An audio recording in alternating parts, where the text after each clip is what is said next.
নমস্কার বন্ধুরা, অর্পিতা স্পিরিচুয়াল চ্যানেলে আপনাদের সবাইকে স্বাগত। আশা করি আপনারা প্রত্যেকে ভালো আছেন, সুস্থ আছেন। বন্ধুরা, আগামীকাল হলো বৃহস্পতিবার এবং বৃহস্পতিবার মানেই লক্ষ্মী দেবীর আরাধনার দিন। আমরা সবাই জানি লক্ষ্মী দেবীর আরাধনার মাধ্যমে ব্যক্তির জীবন থেকে দূর হয় সমস্ত বাধা, জীবন ভরে ওঠে সুখ সমৃদ্ধিতে। তবে লক্ষ্মী যতটা কোমল, ঠিক ততটাই রাগী। একবার লক্ষ্মীর রোষে পড়লে আর কিন্তু রক্ষে নেই। একবার লক্ষ্মীর রোষের মুখে পড়েছিলেন মহর্ষি ভৃগু, আর ভৃগুর সঙ্গে সঙ্গে অভিশাপ দিয়ে বসে সমস্ত ব্রাহ্মণ কুলকে। হ্যাঁ বন্ধুরা, আজকের আমি আমার এই ভিডিওতে জানাবো যে লক্ষ্মীর কোন অভিশাপ আজও সমস্ত ব্রাহ্মণরা বয়ে চলেছে। মা লক্ষ্মী ব্রাহ্মণ জাতিকে কি অভিশাপ দিয়েছিলেন, তাহলে চলুন মূল গল্পতে শুরু করা যাক। পদ্ম পুরাণ অনুসারে জানা যায়, একদা সরস্বতী নদীর তীরে মহর্ষি কাশ্যপের নেতৃত্বে একটি বিরাট বৈদিক যজ্ঞের আয়োজন করা হয়েছিল। পুষ্পিত নদী তীরে নানা রকম উপাচার দিয়ে এবং দূর দূরান্ত থেকে আগত মুনি ঋষিদের নিয়ে শুরু হলো যজ্ঞ। বৈদিক মন্ত্রোচ্চারণে এক ঐশ্বরিক আবহ তৈরি হলো চারিদিকে। ঘটনাক্রমে সেই যজ্ঞস্থলে হাজির হলেন দেবর্ষি নারদ। ভগবান বিষ্ণুর মহাভক্ত দেবর্ষি নারদের আগমনে সমস্ত মুনি ঋষিরা উল্লাসিত হয়ে তাকে স্বাগত জানালেন এবং সাদরে আসন গ্রহণ করার অনুরোধ জানালেন। এক পর্যায়ে দেবর্ষি নারদ ও ঋষিদের মধ্যে শুরু হলো শাস্ত্র আলোচনা। বেদাদি শাস্ত্রের বিভিন্ন বিষয়ে আলোচনা চলাকালীন সময়ে নারদ প্রশ্ন করলেন, এই যে যজ্ঞ অনুষ্ঠান সম্পাদিত হচ্ছে, এতে আসলে কে সন্তুষ্ট হবেন? মহর্ষি নারদের এই প্রশ্নে হতভম্ব হলেন উপস্থিত জ্ঞানী গুণী সকল মুনি ঋষিগণ। কারণ তারা বুঝতে পারলেন এই প্রশ্নের আড়ালে আরও একটি সূক্ষ্ম প্রশ্ন নিহিত আছে, আর তা হল ত্রিদেব তথা ব্রহ্মা, বিষ্ণু ও মহেশ্বরের মধ্যে আসলে কে শ্রেষ্ঠ। স্বাভাবিকভাবে এই প্রশ্নের উত্তর দেয়া মোটেও সহজ কাজ নয়। তাই বিজ্ঞ ঋষিগণ চললেন মহর্ষি ভৃগুর কাছে। আপনারা হয়তো অনেকেই জেনে থাকবেন, এই ভৃগু ঋষি ছিলেন অত্যন্ত জ্ঞানী ও বুদ্ধিমান।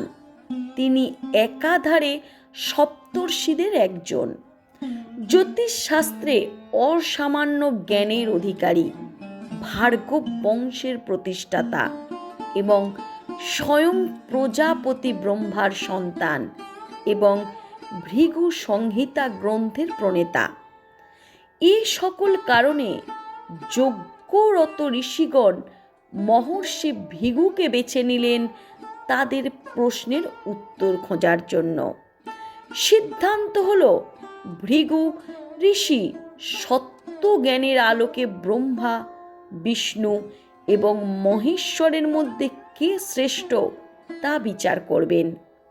তো ত্রিদেবের পরীক্ষা নেওয়ার জন্য মহর্ষি ভৃগু প্রথমেই গেলেন তার পিতা ব্রহ্মার কাছে। ভগবান ব্রহ্মা তখন ধ্যানস্থ অবস্থায় তার 4 মুখ দিয়ে 4টি বেদ পাঠ করে চলেছেন। এরপর ঋষি ভৃগু তার পিতাকে কোনো প্রকার সম্মান না দিয়ে তার ধ্যান ভঙ্গ করলেন। ব্রহ্মা তার মানস পুত্রের এমন আচরণ দেখে কিছুটা বিস্মিত হয়ে গেলেন। বললেন, হে পুত্র, আমার নিকটে তোমার আগমনের অভিপ্রায় নিবেদন করো। ভৃগু ঋষি বললেন, হে পিতা, আমি একজন ঋষি, কিন্তু আপনার লোকে এসে আমি কোনো সম্মান প্রাপ্ত হলাম না। এতে আমি অসম্মানিত বোধ করছি। পুত্রের এমন স্পর্ধা দেখে ক্রুদ্ধ হলেন স্বয়ং ব্রহ্মা। তখন ব্রহ্মা বললেন, মূর্খ ভৃগু, আমার পুত্র হয়ে আমার আলয়ে এসে আমার কাছে সম্মান প্রাপ্তির কথা বলছো? আমি তোমাকে অভিশাপ দেব। ভৃগুমণি তৎক্ষণাৎ স্তব করে ক্রোধ শান্ত করলেন প্রজাপতি ব্রহ্মার। তিনি তার পুত্র হওয়ার সুবাদে ক্ষমা প্রার্থনা করলেন ব্রহ্মার কাছে। প্রজাপতি ব্রহ্মাও তাকে নিজের পুত্র বিবেচনা করে তাকে অভিশাপ দেওয়া থেকে বিরত করলেন। তবে তাকে এই বলে সতর্ক করলেন যে ভবিষ্যতে যদি এই ঘটনাবৃত্তির পুনরাবৃত্তি ঘটে, তাহলে তিনি তাকে অবশ্যই অভিশাপ দেবেন। এরপর পিতার কাছ থেকে বিদায় নিয়ে মহর্ষি ভৃগু চললেন দেবাদিদেব মহাদেবকে পরীক্ষা করতে।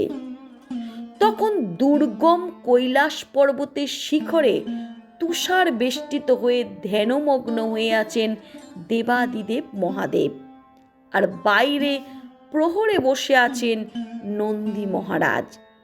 ভৃগু ঋষি নন্দী মহারাজকে বললেন তার দেবাদিদেবের সাথে সাক্ষাতের অভিপ্রায়, কিন্তু আপত্তি করলেন নন্দী মহারাজ। তিনি বললেন, শ্রী ভোলানাথ এখন গভীর সমাধিতে লীন, এখন কোনোভাবেই তার ধ্যান ভঙ্গ করা উচিত হবে না। নন্দী মহারাজের এমন প্রবল আপত্তির সত্ত্বেও মহর্ষি ভৃগু কিন্তু নাছোড়বান্দা। তিনি শিবের সাথে সাক্ষাৎ করার জন্য বাদানুবাদে লিপ্ত হলেন নন্দীর সাথে, এবং সবশেষে নন্দীর বাধা উপেক্ষা করে উপস্থিত হলেন ধ্যানরত মহাদেবের কাছে। পরিকল্পনা মোতাবেক তিনি এবারও অনেক কর্কশভাবে ধ্যান ভঙ্গ করলেন শিবের। প্রকৃতিস্থ হয়ে শিব জিজ্ঞাসা করলেন, হে মুনিবর, দয়া করে আপনার আগমনের হেতু আমাকে জ্ঞাত করুন। উত্তরে আরও কর্কশভাবে ভৃগু ঋষি বললেন, হে মহাদেব, আমি শুনেছি আপনার দরজা নাকি সকল মুনি ঋষিদের জন্য সর্বক্ষণ খোলা, কিন্তু আজ আমি আপনার কাছে আসার সময় নন্দী মহারাজ কর্তৃক কি বাধা দেয়া হয়নি? ঋষির এমন উত্তপ্ত বাক্য শুনে শিব তাকে শান্ত করার চেষ্টা করলেন, কিন্তু ভৃগু তার পরিকল্পনা মাফিক মহাদেবের সাথে উচ্চ বাচ্য করেই চলেছেন। এক পর্যায়ে ক্রোধের উদ্বেগ হলো দেবাদিদেবের। তিনি তার ক্রোধে ত্রিশূল হাতে নিয়ে উদ্যত হলেন ভৃগু ঋষিকে বধ করার জন্য। এমন সময় ঘটনাস্থলে ছুটে এলেন মাতা পার্বতী। তিনি অনুনয় করে থামালেন শিব ও তার ত্রিশূলকে। রক্ষা পেলেন ভৃগু। শিবের ত্রিশূল থেকে নিস্তার পেয়ে ভৃগু চললেন জগৎপতি শ্রী বিষ্ণুর কাছে। বৈকুণ্ঠে শ্রী বিষ্ণু তখন শেষ নাগের ওপর শয়ন করে যোগ নিদ্রায় রত, আর তার পাশে বসে তার পদসেবা করছেন দেবী শ্রীলক্ষ্মী। এমন সময় সেখানে উপস্থিত হলেন মহর্ষি ভৃগু। ব্রহ্মা এবং শিবের মতো তিনি এবারও বিষ্ণুর সাথে তার কর্কশ আচরণ শুরু করলেন। উদ্দেশ্য শ্রী বিষ্ণুকে উত্তেজিত করা, কিন্তু বহুক্ষণ চেষ্টা করেও তিনি শ্রী বিষ্ণুর মনোযোগ আকর্ষণ করতে পারলেন না। শ্রী বিষ্ণু ভৃগুর আলাপচারিতায় ন্যূনতম কর্ণপাত না করে নিদ্রায় আচ্ছন্ন হয়ে রইলেন বরাবরের মতো। ভৃগুমণি তার কর্কশ আচরণের দ্বারা এবং অপশব্দের প্রয়োগ করেও যখন বিষ্ণুর নিদ্রা ভঙ্গ করতে পারলেন না, তখন তিনি এক অঘটন ঘটিয়ে বসলেন। অঘটনটি হচ্ছে, তিনি ঘুমন্ত শ্রী বিষ্ণুর বুকে প্রবলভাবে পদাঘাত করেন এবং তার নিয়োগ নিদ্রা ভঙ্গ করার চেষ্টা করেন। শ্রী বিষ্ণুর বুকে লক্ষ্মীর আবাস। ভৃগুমণি সেখানে সজোরে পদাঘাত করায় ঘুম ভাঙল শ্রী বিষ্ণুর। ভৃগুমণি ভাবলেন এবার হয়তো আর রক্ষা নেই, কারণ তিনি লক্ষ্মীপতির বুকে পদচিহ্ন এঁকে দিয়েছেন। কিন্তু মুনির পা ধরে কোমলভাবে হাত বোলাতে বোলাতে বললেন, নারায়ণ, হে মুনিবর, আমার বক্ষে পদাঘাত করার ফলে আপনার যদি আপনার পায়ে পীড়া বা ব্যথা অনুভব করেন, তাহলে আমি অত্যন্ত দুঃখিত। উল্লেখ্য, ভৃগুমণির পায়ে তার একটি তৃতীয় নয়ন ছিল। এই নয়ন মূলত ক্রোধ, হিংসা, অহংকার এবং অধর্মের প্রতীক। শ্রী বিষ্ণু মুনির পায়ে হাত বোলাতে বোলাতে সেই চক্ষুতে আলতো একটি চাপ প্রয়োগ করলেন। ফলে অহংকার নাশ হলো ভৃগুমণির। তিনি লুটিয়ে পড়লেন জগৎপতি শ্রী নারায়ণের চরণতলে। বললেন, হে প্রভু, আমাকে ক্ষমা করবেন। আমি সত্যগুণের আলোকে ত্রিদেবকে পরীক্ষা করতে গিয়ে আপনার প্রতি হয়তো একটু বেশি অবিচার করেছি, কিন্তু তা সত্ত্বেও আজ আমি সন্দেহতীতভাবে বুঝতে পেরেছি ত্রিদেবের মধ্যে আসলে কে শ্রেষ্ঠ। উত্তরে শ্রী বিষ্ণু ভৃগুকে বললেন, হে মণিবর, আমাকে পদাঘাত করার জন্য আপনার দুঃখী হওয়ার কোনো কারণ নেই, কারণ আপনার এই কৃতকর্মের মধ্যে একটি মহান উদ্দেশ্য লুকিয়েছিল। আমি আপনাকে কথা দিচ্ছি, আজ থেকে আমার বুকের যেখানে আপনি পদাঘাত করেছেন, সেখানে আমি সারা জীবন আপনার পদচিহ্ন বহন করব। সেই থেকে শ্রী বিষ্ণুর বুকে ভৃগুমণির পদচিহ্ন আঁকা রয়েছে। আপনারা হয়তো অনেকেই খেয়াল করে থাকবেন, শ্রীকৃষ্ণ বা গোপালের বিগ্রহতে অনেক সময় একটি ছোট্ট পায়ের চিহ্ন দেখতে পাওয়া যায়। আসলে সেটি মহর্ষি ভৃগুরই পায়ের চিহ্ন। কিন্তু মহর্ষি ভৃগুর এমন আচরণ মোটেই পছন্দ করেননি শ্রীলক্ষ্মী, কারণ মহর্ষি ভৃগু ভগবান নারায়ণের যেখানে পদাঘাত বা লাথি মেরেছিলেন, সেখানেই ছিল শ্রী মা লক্ষ্মীর বাস। যথারীতি এরপরেই দেবী লক্ষ্মীর রোষের মুখে পড়েন ঋষি ভৃগু। তাকে অভিশাপ দিয়ে বসেন দেবী লক্ষ্মী।